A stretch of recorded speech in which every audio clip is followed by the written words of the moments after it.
எல்லாரும் எப்படி இருக்கீங்க? இன்னைக்கு ஃப்ரைடே. இன்னைக்கு கடை வைக்கிறதுக்கு வந்து ஒரு விருப்பமே இல்லாம தான் கடை வச்சேன். ஏன்னா ஃபர்ஸ்ட் காரணம் வருணுக்கு வந்து இன்னைக்கு ஸ்கூல் லீவு. அவனுக்கும் ஸ்கூல் லீவ் விட்டதுனால பெரியவனும் சின்னவனும் செஞ்சு என்னை வச்சு செஞ்சிருவானுங்க. அதனால இன்னைக்கு கடை லீவ் விட்டுலாமா வேணாமான்னு காலையில் எழுந்துக்க தோணாம எழுந்து எப்படியோ இன்னைக்கு கடை வச்சுட்டேன்.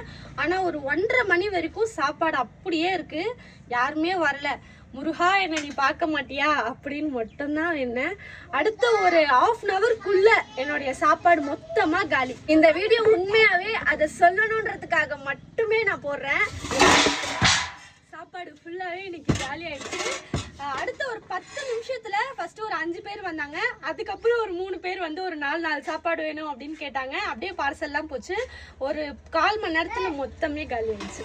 அதனால கடவுள் நம்ம கூடயே இருக்காரு. எப்பவுமே எந்த ஒரு கஷ்டத்துலயும் யாருமே மனசை மட்டும் தளரவே விடாதீங்க.